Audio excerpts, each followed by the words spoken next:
Hello everyone, welcome to Inconvenient Truths. I'm your host, Jennifer Zeng. The southern part of China's former Premier Li Keqiang has drawn wide attention in the past 10 days, distracting the world from several important pieces of news related to China's finances and potential war preparation activities. Today, let's make it up and talk about this important news. First of all, on October 31st, the CCP held its financial meeting, an event that happens only once every 5 years.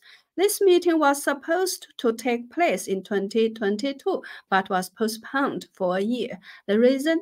They wanted to wait until Xi Jinping secured his third term at the CCP's 20th National Congress, so he could fully take the reins of the financial sector.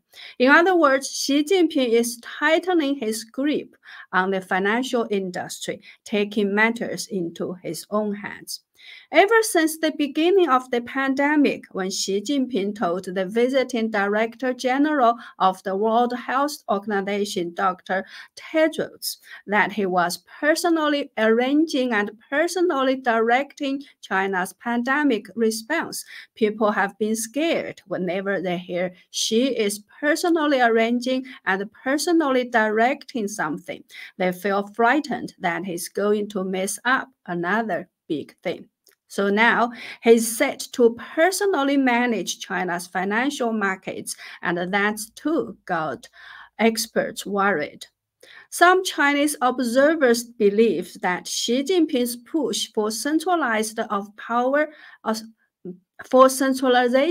power in the economic and the financial sectors has only one reason. He's steering China into a full-scale pre-war readiness. He intends to use a highly centralized approach to strategically prepare for potential conflict in the Taiwan Strait, both economically and politically. Xi Jinping views war as a means to alleviate the crisis of CCP governance. The second piece of news that is shocking is that the CCP's spy department, the Ministry of State Security, has actually started to intervene in the financial markets. On November 2nd, the Ministry of State Security posted on their official WeChat public account stating that financial security is an important part of national security. Then, with a threatening tone, they warned of harsh punishments for anyone who badmouths, short sells, or undermines the Chinese economy, and announced close monitoring of the financial sector. What does this mean? It means that anyone who dares to speak negatively about China's economic outlook or even engages in short selling in the stock market could be seen as threatening national security and harshly threatened like a counter-revolutionary during the Cultural Revolution. Another reason this news is shocking is because the Ministry of State Security, as a surveillance agency of the people, has always kept a low profile. They don't even have their own official website. Their main duties include counter-espionage and arresting political prisoners who oppose the CCP, and they do not directly intervene in economic affairs. So now, since other methods are not working, the CCP is actually using its spy agency to threaten people against expressing bearish views on the economy. Those who short sell might even be considered a threat to national security and could be arrested. Let's move on to the third piece of news. Recently, there's been a post circulating on Chinese social media. It says there's only a 1-month preparation period, after which China will shift into a state of wartime readiness. Starting next April, a war might break out anytime, and an international embargo may be imposed on China.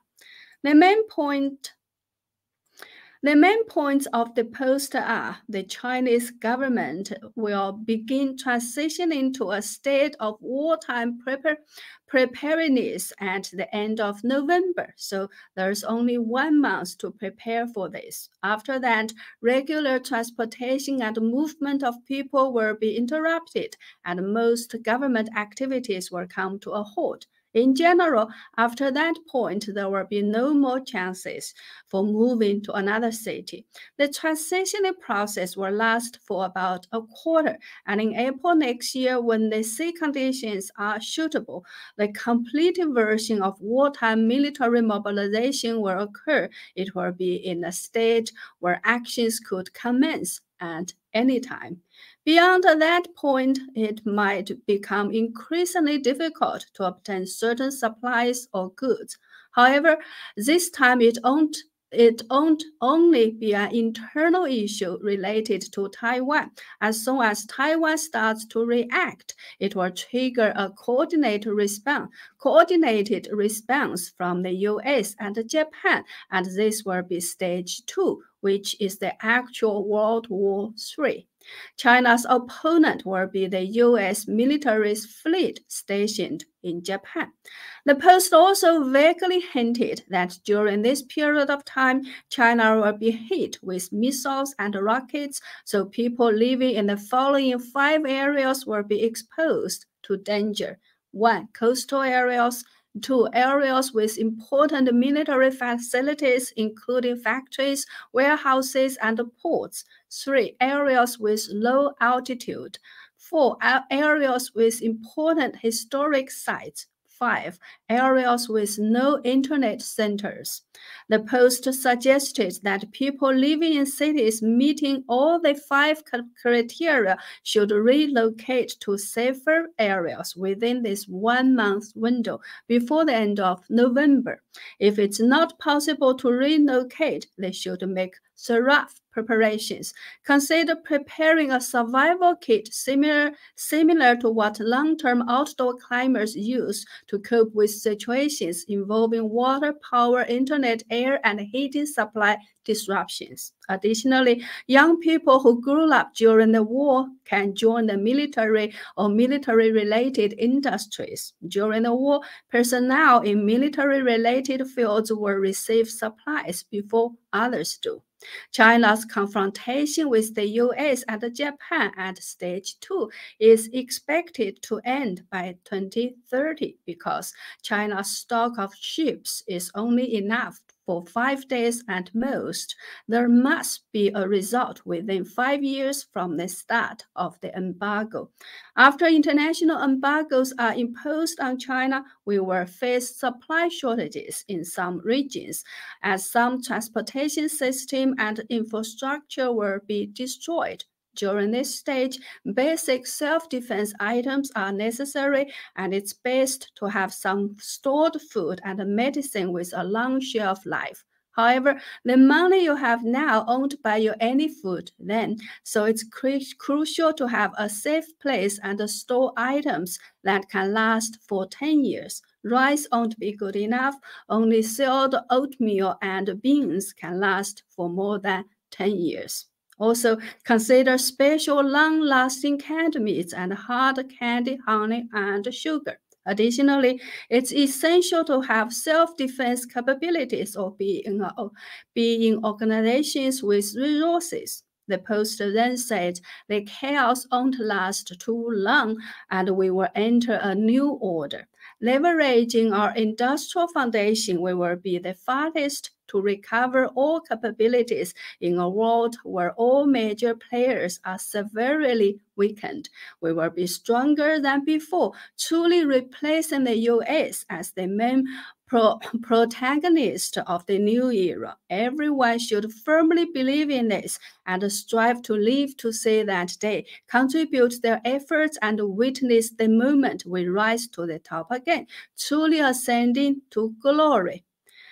The above post was made by an account on Chinese social media platform Weibo with just nearly 4,000 followers, and it's not clear how authentic its content really is. However, even if it is a fabrication of the order, it reflects a mindset. That is, people in China are imagining war with the US and Japan, and that China is already making preparations for retaliatory attacks on its own soil, and China will rise up as the victor after this World War III. However, the following news is official. In recent months, more than 24 state-owned enterprises in China have set up so-called People's Armed Forces Departments, PAFDs. For example, on September 28th, the Shanghai Urban Investment Group, a subsidiary of the Shanghai Municipal State-Owned Access Supervision and Administration Commission established a People's Armed Forces Department. On October 31st, Wuhan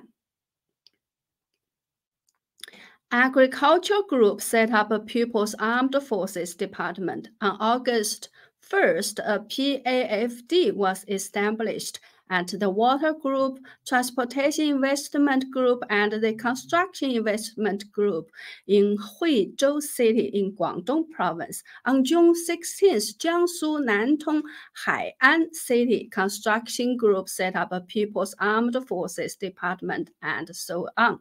And this picture shows the inauguration ceremony of the People's Armed Forces of Mengniu Diary in Inner Mongolia.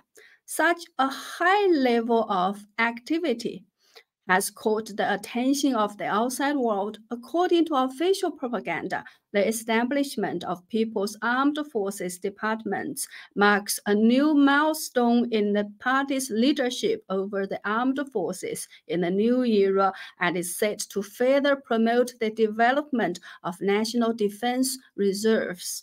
Public records indicate that the People's Armed Forces Departments are military branches established within county and township levels of administration in China, as well as within large organizations such as enterprises and schools. Currently, they are responsible for conscription and leadership of local militia and also manage the distribution of light weapons warehouses across various locations.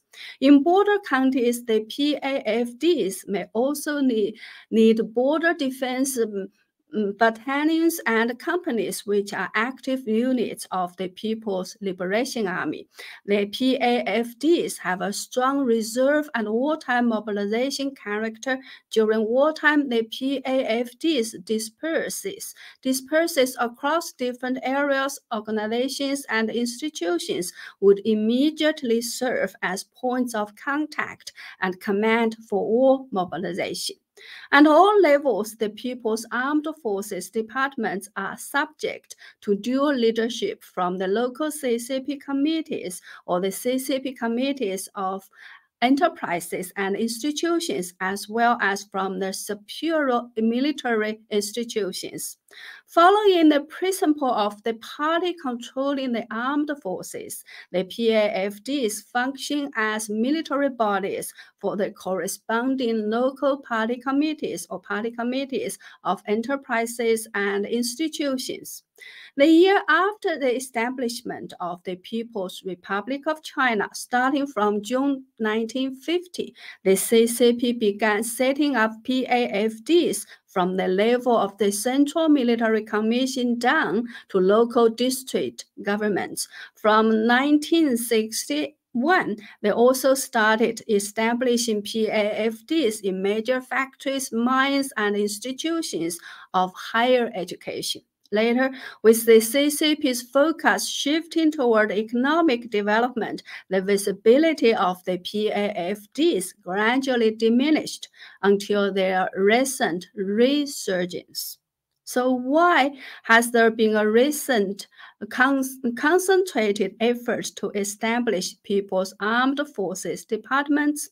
Some believe it is to deal with potential large-scale public protests. Currently, local governments in China are heavily in debt, and so-called urban investment groups, which are instruments for the government to borrow funds for various investments, could lead to bankruptcy.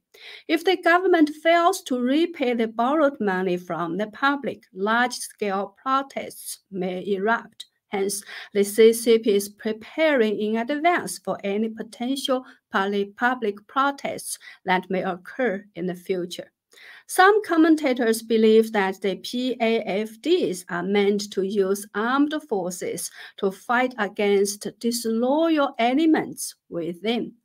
However, when looking at the recent developments, the re-establishment of the People's Armed Forces departments could also be seen as preliminary preparation for military purposes.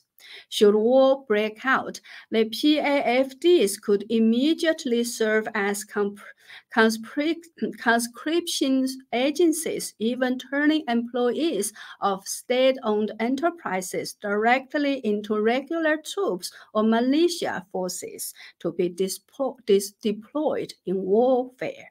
At the same time, the PAFDs could also take responsibility for transforming state-owned enterprises into militias factories to produce weapons and wartime supplies on short notice.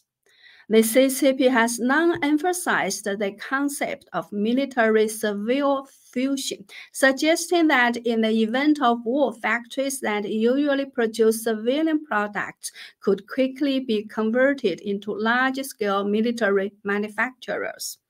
On October 26, during a regular press conference held by the CCP's Ministry of National Defense, a reporter asked, "Why are People's Armed Forces departments being established within state-owned enterprises?" The spokesman responded that it was to promote the militia system, fulfill national defense obligations, and strengthen national defense construction requirements. This means that the CCP itself admits that it is actively strengthening national defense construction. Another piece of news worth paying attention to is that the CCP has been selling off U.S. Treasury bonds on a large scale for 4 consecutive months. On September 19th, the U.S. Department of the Treasury released the latest report on international capital flows. The report showed that in July of this year, the total amount of U.S. treasuries held globally reached a new high. However, China continued to reduce its holdings by 13.6 billion, bringing its holdings down to $821.8 billion US dollars, which is about 400 billion less from its peak. This marks the lowest record in nearly 14 years. Wall Street has also noticed that in the past 2 months, the CCP has been selling off US dollar assets on a large scale. The scale of this sell-off has led Wall Street to easily recall that before Russia launched its invasion of Ukraine, it suddenly sold off a large amount of US dollar assets, knowing that they would be sanctioned next.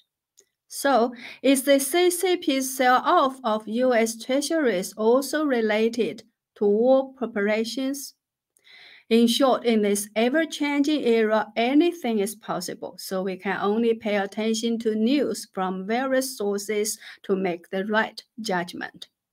Well, that's all for today. Please like, share, and comment on my videos. If you haven't already, subscribe to my channel or check your subscription status. Additionally, you can visit my website at jenniferzengblog.com. That's jenniferzengblog.com for membership or donations to support my work. In these rapid changing times, I believe independent voices like mine are crucial. Thank you. See you next time.